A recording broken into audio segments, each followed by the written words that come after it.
Hi, first grade. Today we're going to talk about foreground, middle ground, background. So as you take a look at these images, I want you to notice that anything in the back that's far away is the background. Foreground is anything that's right before you. That's how I remember it. So foreground is right in front of you, and then middle ground is anything in between the background and the foreground. As things move from the foreground to the background, they get smaller. Take a look at these electrical lines. You can see that they get smaller in the distance, but we know that they're the same size as the ones in front of us. It's all an illusion. Today, we're also going to be making origami, which is the ancient art of folding paper. We will be creating an origami symmetrical kite. Symmetrical means it's the same on both sides. All right, first grade, I hope you're excited for today. Hopefully I have your prints back. If not, don't worry, we will figure it out. Last time what we did was we took a blue piece of paper, green piece of paper, we tore the paper, we cut into the paper. The reason is we are in a construction project right now, so we want to make things look 3D and try out different types of art together. So not only did we do collage, we also did some drawing, and then today we're going to do some origami. Hopefully you picked up your work. Today we're going to do our origami kite. First, how to do it. I gave you a choice of doing a small kite or a large kite. It's totally up to you. There's not one that's better than the other, and they're both the exact same. So I'm first going to show you on here how to do it, and then we're going to do it together. It's really, really easy.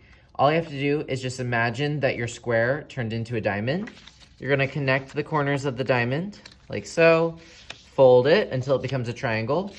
Open the triangle, and then you will fold the flaps until it meets that line where we just folded. So because this is the same on both sides, we can call this kite symmetrical. And you'll see it turns into the shape of a kite. I personally like the smaller ones better, but you might have a big one. It's the same deal. So go ahead and get your origami piece out, put it to where it looks like a diamond, and then give me a thumbs up. Okay. So first, let's take this corner, match it over to that corner. Mwah. Give it a little kiss. Not really. And then fold it along the seam. Give me a thumbs up once you have it. All right. We're going to open it up. Now we can take the corners. We're going to bring them inside to where the edge of the paper lines up with the middle of the kite. And we know there's a line right down the middle. We're going to try our best. And go ahead and fold it. All right, now you guys give it a try. Give me a thumbs up when you're ready. All right, now you can decorate your kite. You obviously don't have to if you don't want to. We're gonna do this later. But first we need to glue it on. Let's go ahead and get our glue out, whether it be stick or liquid. Okay, now that we have our supplies out, let's go ahead and move on to gluing this baby down. So, as always, before you ever glue something on, you want to look at your options. Where will it go? It doesn't make sense for me to cover up the sun. I don't want to cover up my lightning bolt, so maybe I want it going off the page. If you want it going off the page, it's fine. If you're doing a small one, same thing. Just kind of think about where you want it to go. When you feel ready, you're either going to take your stick glue and go ahead and trace the outside. Maybe give it some glue on the inside and put it down where you think it should go. Or if you're using the liquid glue, just turn it over. Because if I put glue up and out here and then place it right here, there's gonna be glue on the table, and that's just more mess for you to clean up. And even though I don't mind a little bit of mess, you might wanna save yourself the trouble. But go ahead and glue it down and then give me a thumbs up and we'll move on to our next step. Next up, you're gonna go ahead and add your person. You're gonna add your picture of you. Yours is probably bigger than mine because y'all got the nice quality photo prints. Now, I want to make sure that you're listening. If you're listening, say yes, yes. You need to take your time on this. Please don't rush this. Every year, I have someone who accidentally cuts off their hand or their leg, and they start going, boo-hoo. And follow directions, you're gonna be fine. So here's how I do it. Every year when I do this project, I just cut around. Now, am I cutting fast or am I cutting slow?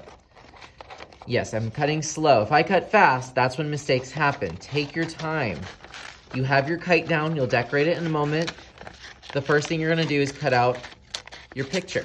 So I'm going to go around my shoe. Got a little bit cut off there. That's okay. Now that I have it cut out, it makes it easier than starting from the edge and trying to cut the whole thing. So make yourself a little bit easier. Cut yourself out like a big old blob. Now, this doesn't look right. If I just slap that on, it doesn't look like I'm really outside. We want to cut our bodies out. Yours is going to be easier than mine because I printed yours bigger. So I'm going to carefully cut. I'm always watching where my scissors are about to go. I don't press too hard on the scissors. Be careful around my arm. Careful around my neck. Ah! Don't hurt me, scissors! Please! Not in the face! Not in the face! No, scissors! Don't hurt my arm! Oh, thank goodness! No! Not the armpit! Ah! And then you just cut the rest of the body out. But just take your time. Do this without talking. So we are going to have a whisper level today. The reason is that when it's really loud, it's hard for people to concentrate on cutting. All right, now I have all this trash. What do you think I should do with it? You're going to throw it away. We have trash cans in the front of the room.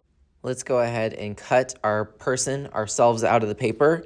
Do this quietly without talking to a neighbor and bothering others. Let's go ahead and set a timer for 2 minutes to cut. Now you're going to have to think about, where's your person going to go? Is your person down low with the flowers? That makes him look really short. Or is he farther away? Hopefully he's not flying around the sky.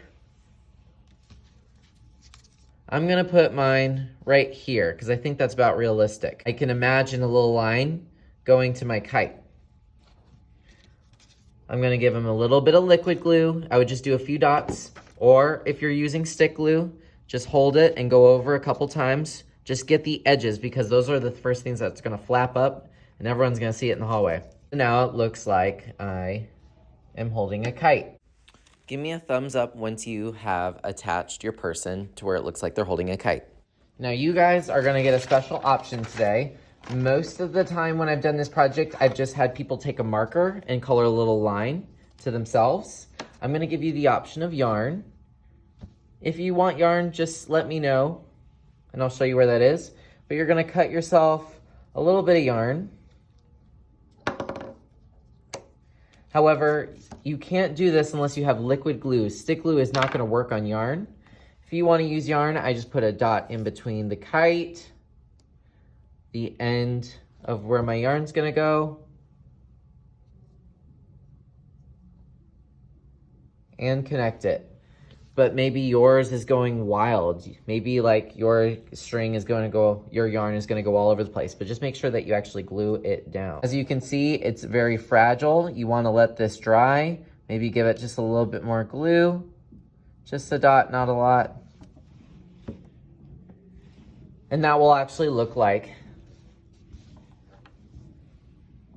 you have something that is connected to the kite.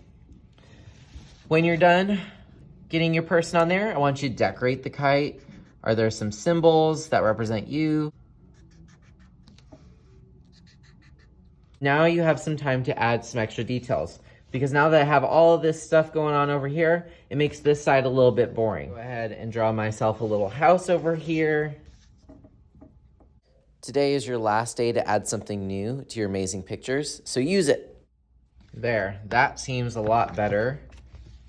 You might think about doing a little path or a road, but I think I'm good to go. Remember, be careful if you did a piece of yarn for your string. Don't go crazy with the glue. I can help you with this if you raise your hand. Like I said, you don't have to use the yarn. It might be easier for you to just draw a line to you, or maybe you lost control of your kite and it's just gone totally rogue and you don't even have a line.